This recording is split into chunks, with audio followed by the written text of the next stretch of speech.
Our topic is about Jesus' early life. So, before tayo mag-start, may question ako. It is, what are you really good at? Or ano yung bagay na magaling ka or yung gustong-gusto mong ginagawa? Example for that is, siguro ang iba sa inyo mahilig or magaling magluto sa sports, sa arts, reading, dancing, singing, or maybe playing music instrument. So, kanina sa review, narinig ko na natapos niya na pala itong Jesus is born. So, very short lang to. Sa first picture, ito yung time na sinabi ni Angel Gabriel na Mary will conceive a son. Yun na nga si Joseph. And the second picture is, that is Mary and Joseph, which silang dalawa engaged to each other and they're going to Bethlehem. And then, dito naman is yung time na on the way to Bethlehem, to Jerusalem pala,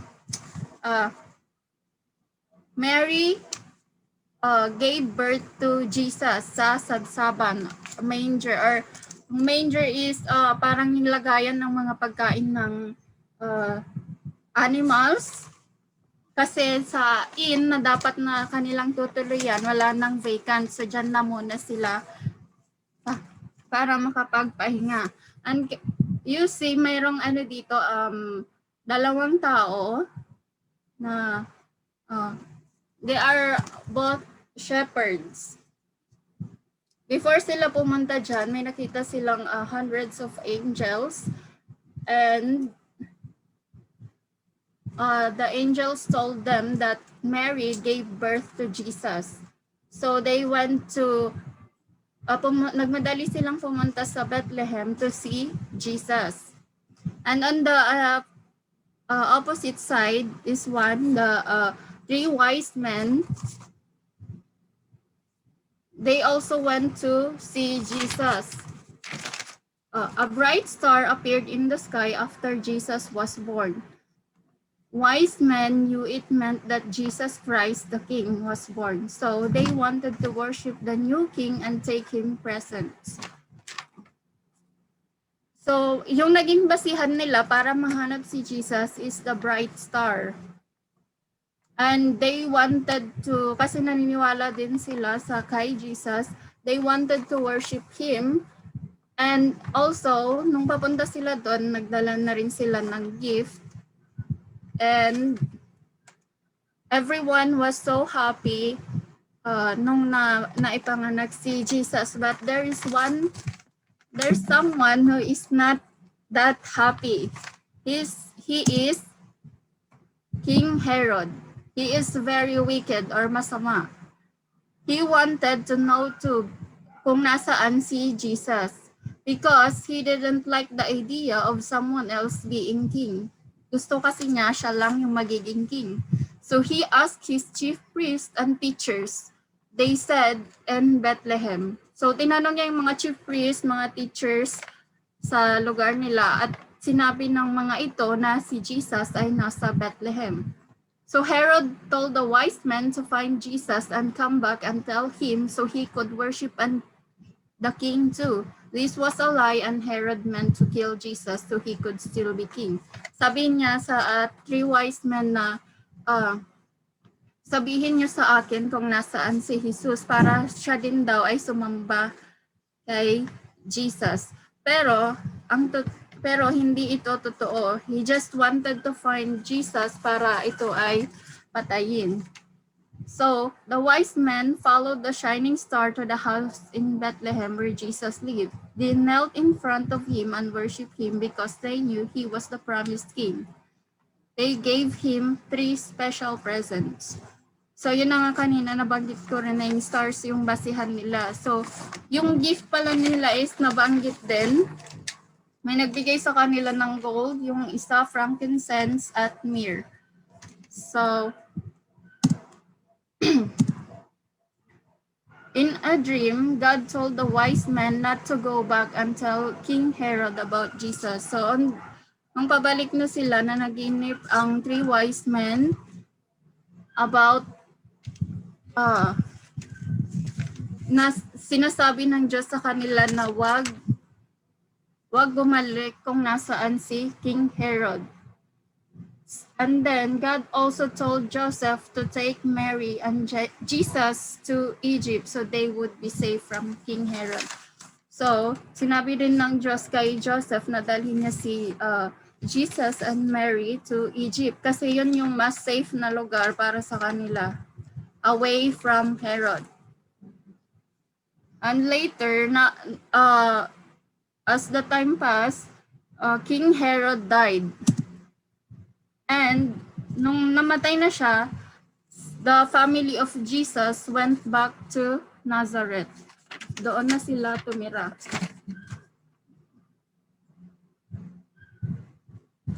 So may activity pala ako next.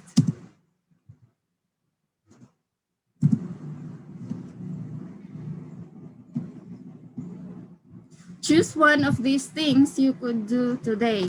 Diba kanina the three wise men did was they worship Jesus and they gave gifts to him. So maybe or baka may napayasaya sila. So for you, ano kaya yung pwede nyong gawin ngayong araw para may mapasaya? Or maybe may nagawa na kayo dito. Pero ano kaya yung possible na magagawa nyo? Can I ask a representative from Quezon City, ano kaya yung kaya mong gawin for today?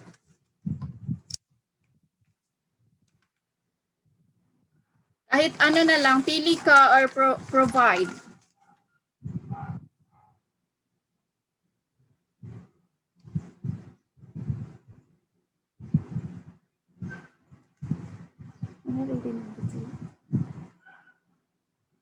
Representative for Quezon City Sunday School.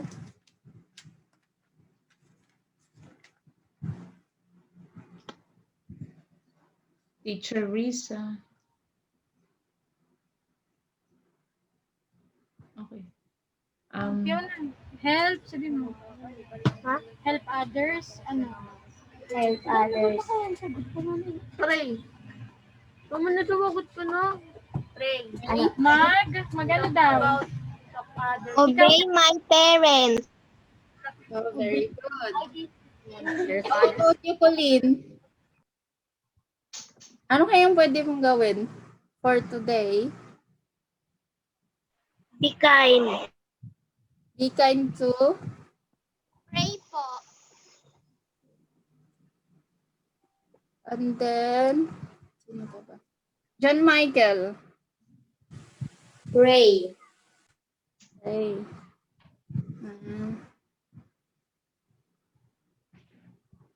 Zane and Zion. Pray po. Help others. Very good. How about Carl? Tell others about Jesus. Very good. How about Carlo? Carlo Nutob.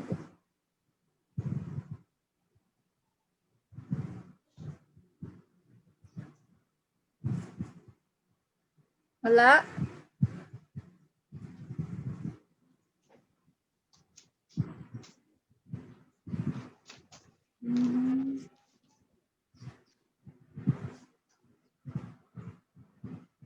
Last one, a Cebu, representative from Cebu.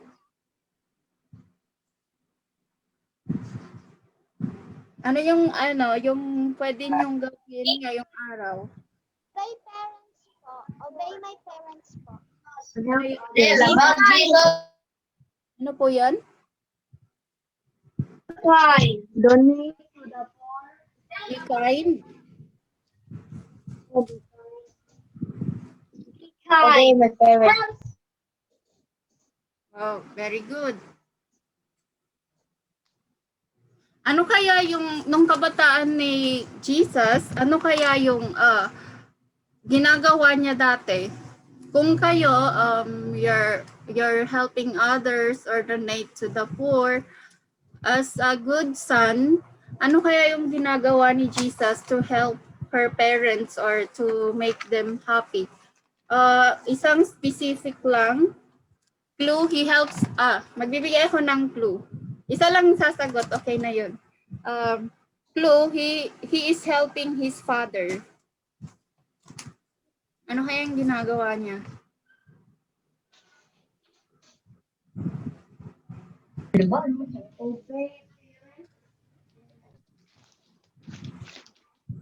What do you think? Ano lang, race? Carl? Lagas ka. He became a carpenter like his father Joseph. Yes, very good. He learned carpentry. Very good. Ang galing.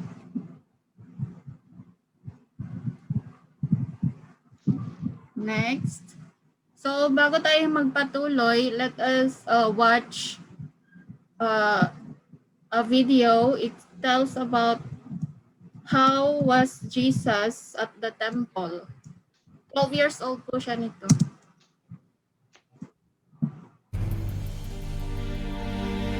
Now Jesus' parents went to Jerusalem every year for the feast of the Passover.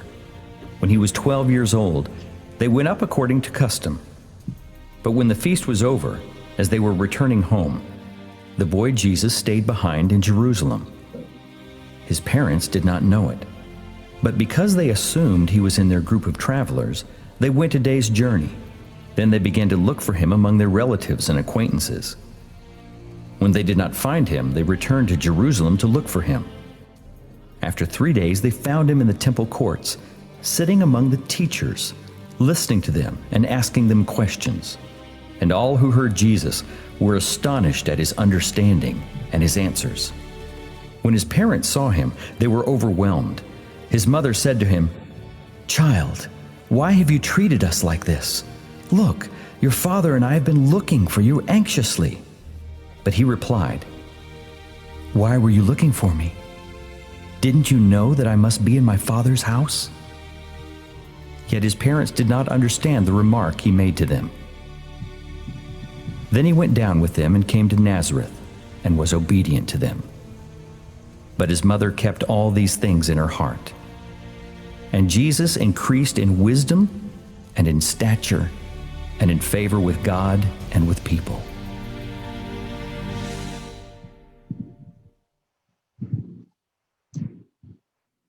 So, tapos na. So, as mentioned kanina, di ba, pumalik na si Jesus, Mary, and Joseph sa Nazareth. So, every year, doon na sila nakatira. So, every year, the people traveled to Jerusalem for the very special Passover Feast. So, every year daw, sila, Jesus pumupunta sa Jerusalem para sa isang pista. Ang pista ito ay yung parang pag-alala nila sa ng pagkalaya nila from Egypt. That was yung time noon ni Moses. When Jesus was 12 years old, Mary and Joseph took him on the long journey. Jerusalem was a very busy place. Yun na, ando na sila sa Jerusalem. And Jerusalem that time was a very busy place kasi nga yung maraming nagtra-travel doon para sa pista. And then, Jesus loved being in God's beautiful temple. Here people listen to the rabbis, teachers, teaching about God's law and worship God with singing. So, aside from, di ba kanina na natuto din siya ng carpentry, Jesus is very interested sa pag pinag-uusapan ang Diyos. Nakikinig siya at nag-share, nag-preach din siya ng God's law. The usual activities daw sa Jerusalem is singing, hindi lang pag-worship kay God. It is singing. Siguro pag mako-compare mo ngayon, gaya ng ginagawa natin pag Sunday, nag-aaral tayo ng God's Word at kumakanta din tayo. After the feast, Mary and Joseph started their journey home on the way. So, after daw ng pista, pauwi na si Joseph and Mary at napansin nila na sa mga kasamahan nila wala si Jesus. So, nag-alala sila at ang hinanap nila si Jesus, but sa pagbabalik nila bumalik sila sa Jerusalem para hanapin si Jesus. And it took them 3 days to find him. So 3 days nila siyang hinahanap. He had so much to learn and wanted to stay and listen. So nung nakita Mary and Joseph search for him in 3 days. So nung nakita na nakita na nila na si Jesus is sharing his God's word sa maraming tao. So, namangha rin sila kasi bakit ang isang 12 years old ay maraming alam tungkol sa Diyos. So, and after that, Jesus returned, di ba nakita na siya? So, Jesus returned with Joseph and Mary, thinking of all he had seen and heard in Jerusalem. Jesus grew older and always obeyed his parents and his God and became very wise.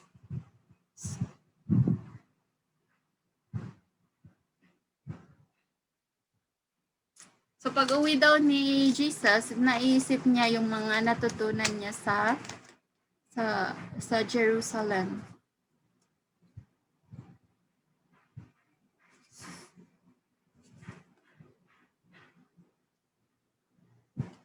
So paano kaya tayo ano kaya yung bagay na pwede nating gayahin kay Jesus sa chapter na ito? I've read somewhere kasi na Jesus has learned so many things or many God's word through sa pag-aaral niya sa God's word. So kung maihalin tulad natin yung situation natin ngayon sa kanya is that we are nag-aaral tayo ng salita ng Diyos, kaya it is very important for us to attend Sunday school para matuto din tayo gaya ni Jesus sa mga salita ng Diyos. And then next is memory verse. Alam ko marami nang naka-memorize dito sa inyo, pero it's a very important verse. John 3:16. Can I ask someone to read?